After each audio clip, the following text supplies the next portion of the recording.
तो आपने देखा होगा अध्यापक के साथ 200 जुड़े हुए अध्ययन और अध्यापन। अध्यापन आप करिए, लेकिन इसके साथ एक शब्द जुड़ा है अध्ययन। जब तक आप अध्ययन नहीं करते या अध्ययन करना छोड़ देते हैं तो आप अध्यापन कर ही नहीं सकते। आपके विषय की अनेक पुस्तकें हैं, लेकिन आप पुस्तक तो एक ही पढ़ाते होंगे, पुस्तक तो एक ही पढ़ाते होंगे, लेकिन अनेक विद्वानों ने अपने मस्तिष्क का प्रयोग करके हर पुस्तक से जब कई पुस्तकों को आप पढ़ोगे तो उसमें कुछ ना कुछ निकलेगा। अपने डॉक्टर राधाकृष्ण जी जो हमारे देश के राष्ट्रपति थे, इतने मेधावी थे कि जैसे क्लास में पढ़ाया जाता था उनको हृदयंगम हो जाता था, दोबारा पढ़ने की आवश्यकता नहीं थी। तो उनकी नियुक्ति प्रेसिडेंसी कॉलेज में हो गई और उसमें वो प्राध्यापक हो गए। उसके बाद अनवरत उनको लोग कहते थे कि आपके तो सब कुछ आता है आपसे, तो लेकिन कभी कभी उन्हें लोग शाम को मिलने चले जाया करते थे। वो दर्शन शास्त्र के प्रोफेसर थे।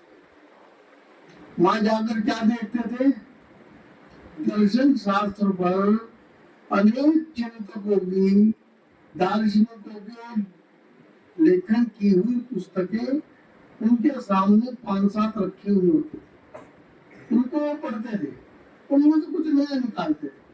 वो कहते थे पढ़ना बहुत सरल है, पढ़ाना उतना ही कठिन है।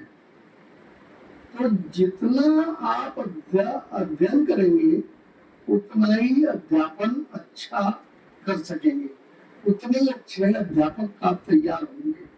विद्या भारती ने इसी कल्पना को लेते हुए अभी 15 दिन का आचार्य प्रशिक्षण वर्ग चला। कितनी विषम परिस्थितियों में, मेरे ख्याल से कहीं 50 कहीं 52 टेम्परेचर रहा, उतने में भी सबने अपना समर्पण भाव से, इस बार उसकी संख्या 185 थी, कम नहीं होती 185 संख्या।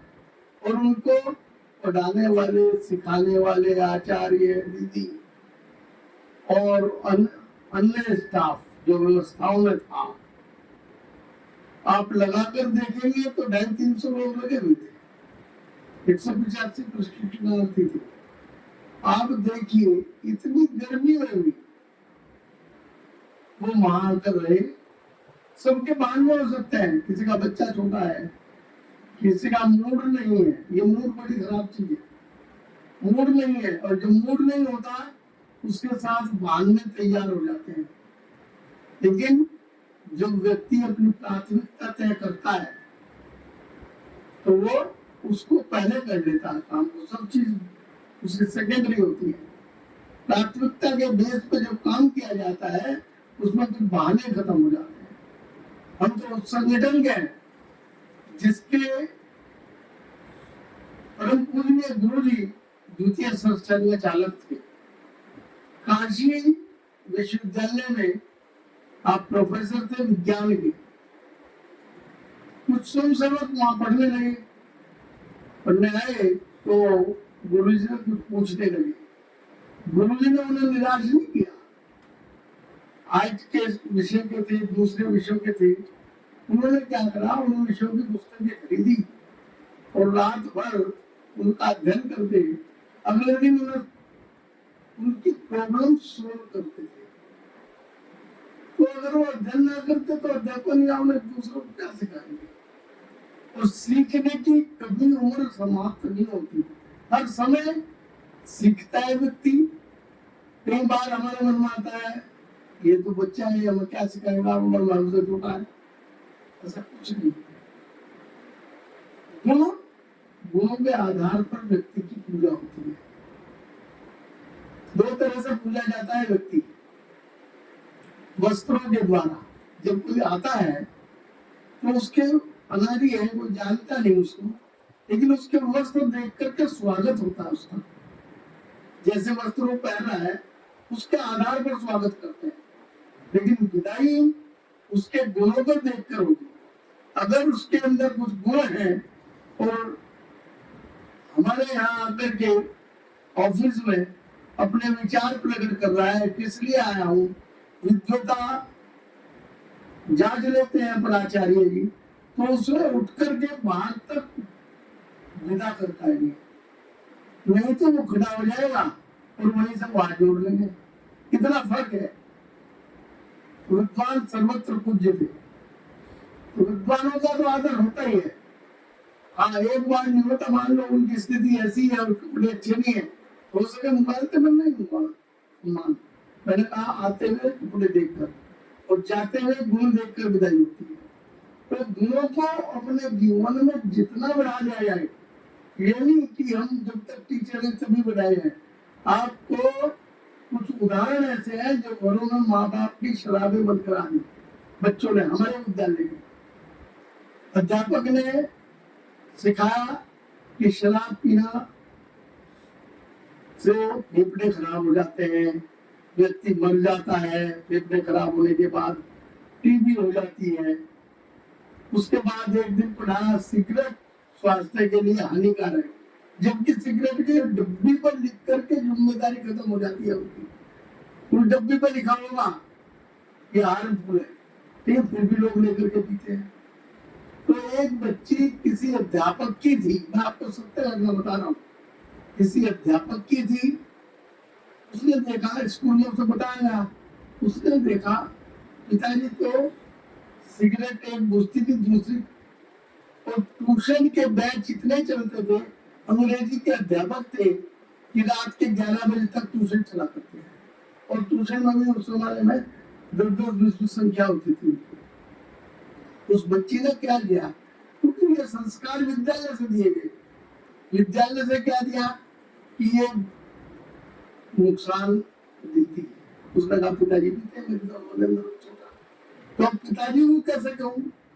तो उस बच्ची ने जैसा लिख सकती थी, 5वीं क्लास की बच्ची, एक कागज पर लिखा, पिताजी आप सिगरेट छोड़ दीजिए, ये बहुत हानिकारक है, और उनके तकिए के नीचे रखे।